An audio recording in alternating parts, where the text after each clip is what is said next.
Now let's look at the actual teeth of our suspect. Here are the models that you had sent me. Our individual we're looking at. He has no wisdom tooth, so we start off with number 2, number 3, the first molar, the 2 premolars, 4 and 5, canine number 6, number 7, 8. This is what we refer to as the midline. Number 9, 10, 11, 12. Let's see if we can get a close-up here. The incisal edges are the cutting edges, and those are real important. See if we get a little better background. Okay, so that was just some numerical stuff related to his teeth. You seem to know what he's talking about.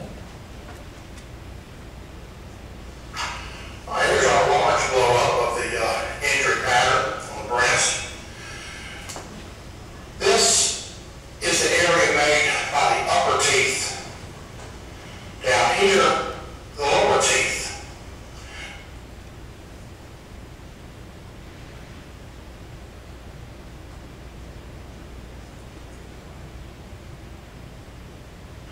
But what we'll see is the unique areas of this canine tooth actually corresponds very well with the area of abrasion we see on the breast. Then we see that the warfaset on tooth number 21, the second bicuspid, when we position it in and compare it, we'll see that that is exactly the same width as cusp tip down through the warfaset. And then, of course, as the breast flexes, we will see tooth number 20, the cusp tip of its strike. I think these 3 teeth are very important in our analysis because we're seeing 3 intra-dental features, unique features of these teeth and how they correspond to the markings that are left on the breast. You can see he's starting to use words like unique and correspond. He's starting to develop his match. He's starting to sense that there's something here. Note this mark right here. That is made by this lateral incisor. As the teeth slide into position, we see that that fits in there very nicely, right here, as those teeth line up into their positions.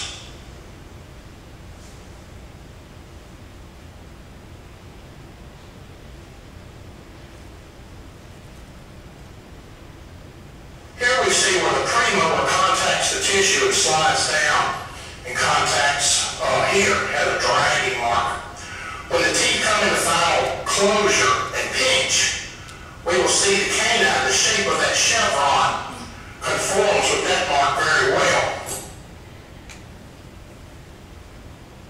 He's developed a number of different matches here, and ultimately it's going to be a judgment call as to whether he thinks this person is a Notice how well these marks correspond to the outline and position of the lateral and the canine and the first premolar.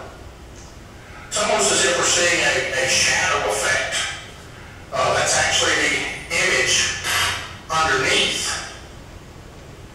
as these teeth slide into position and clamp down. And we find that the outline and shape of the lateral is consistent with the markings you find here and here, and the dragging movements here. Notice as I flex the photograph across these teeth, how it conforms to the outlines very nicely. The odds of that happening, if these aren't the teeth that created this bite, would be almost astronomical. So now we're going to get to astronomical odds. There are no numbers, but he's letting us know that this is not coincidence. This shows us tooth number 8. And we see how this edge drops off where it's been chipped or worn away. And if we look at the actual warfaset plane that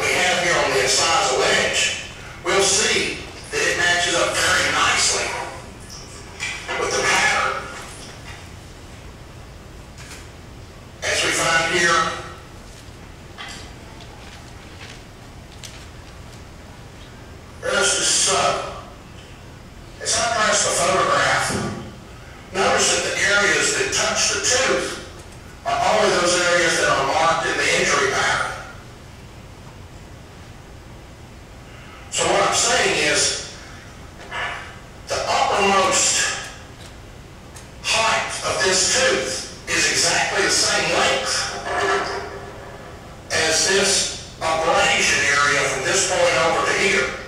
Now on tooth number 9, we start at the midline and move over. And if we look at the incisal edge, we'll see that that spot comes up and then there's a chip right here at this area. Now this is a three-dimensional object, of course. And the distance from here to here before this lingual chip occurs is exactly the size and width of this area right here. Finding this many patterns on this injury I believe can only lead an odontologist to one opinion, and that these teeth did create that mark. These teeth did create that mark. It's a little hard to hear it, but he actually repeats it in just a moment here. He gives a very strong... So I feel very confident that there are enough points of unique individual characteristics found in these study models to say that these teeth created or inflicted this bite mark. Okay, so it's kind of a long, involved examination. I tried to make it as quick as I could, but I tried to hit the highlights for you so you can see that what a forensic odontologist does is they wait until they got enough points of similarity, enough correspondence, so that they feel comfortable making the judgment call. And obviously, it is a judgment call, and he made it, and I want you to imagine what you would do if you were on a jury, you heard the expert say, you know, I feel confident saying, you know, with all of these unique features that these teeth created that bite mark. What I want to tell you next is that this person right here is Jim Riggs, and he was an investigator working for the defense attorney in the Ray Crone case that I showed you before. Now this isn't the Ray Crone case that you just saw, but the teeth that you saw the examiner working on, that odontologist working on, are Jim Riggs' teeth. Jim Riggs, the investigator for the attorney, and that is the forensic odontologist who matched Jim Riggs' teeth up with the bite mark, which was the bite mark in the Ray Crone case. He actually had a photograph. He kept it for a number of years. He had a photograph, and he sent his teeth. And so, obviously, the conclusion is that Jim Riggs is responsible for the murder. I'm kidding, of course. We have a forensic odontologist matching the teeth to a perfectly random person. I don't know if it would happen all the time. I don't know if every forensic odontologist would do it.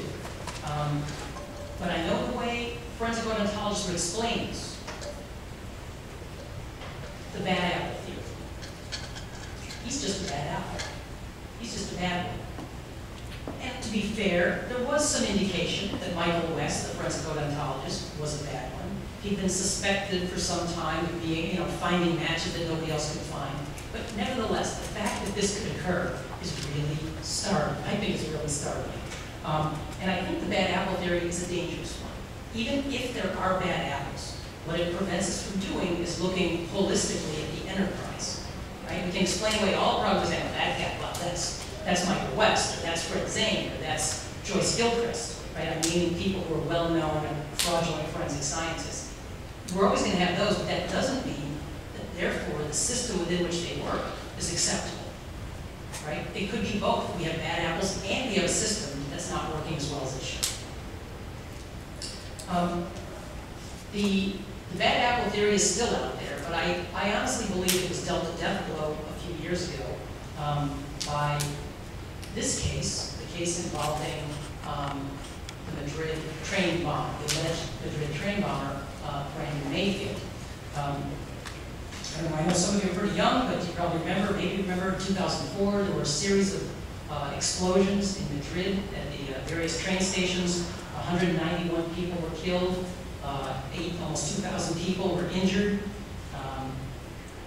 And what happened was a baggie that contained a detonator device was found at one of the train scenes, at one of the bombing scenes. and there was a fingerprint on the outside of that bag. And the Spanish police took a look at that fingerprint, ran it through their limited database, and didn't come up with anything. And so they asked the FBI for help, because we have a very large database, including some foreigners. We have 50 million names in the fingerprint database. And they said, can you help us? And the FBI said, sure, we can help you. And you learned from the clip that I showed you in 60 Minutes before that the way these things work is these prints are run through a database. And the database doesn't come out and say, match, match, match. The database identifies, we've got a program to do this, 20 of the most similar prints that it can find. So every time a print is run through the FBI's database, the 20 best matches come up. And they do rank order them, and there is some evidence that the ones ranked higher are more likely to be the true matches than the ones ranked lower. And Brandon Mayfield's print was in that list of 20. In fact, he was number 4. The FBI took a look at it, and they eyeballed it, where you saw the examiners eyeballing it on 60 Minutes, and they said, Brandon Mayfield is the source of the print. This, by the way, is obviously a big deal case. It's one of the biggest terrorism cases in history. So we had our best agent on it, and he said it's a match. And then in March and April, 2 more top FBI agents said it's a match, 100% perfectly formed, absolutely incontrovertible. And the Madrid police said, we're not convinced. It's close. We need some convincing. We just are not prepared to call a match. And the FBI was a bit hurt by this. Who are the Spanish police to tell us it's not a match? So they went down there, worked on the Spanish police, and they came back and they said, look, we're absolutely confident Mayfield is the source. And I don't know about the Spanish, we'll keep working on it to get them to see it our way.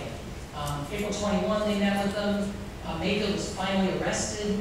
And basically told, your life is over.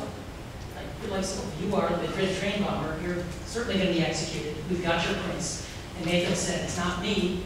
I'm just a lawyer from Oregon in a small-time legal operation.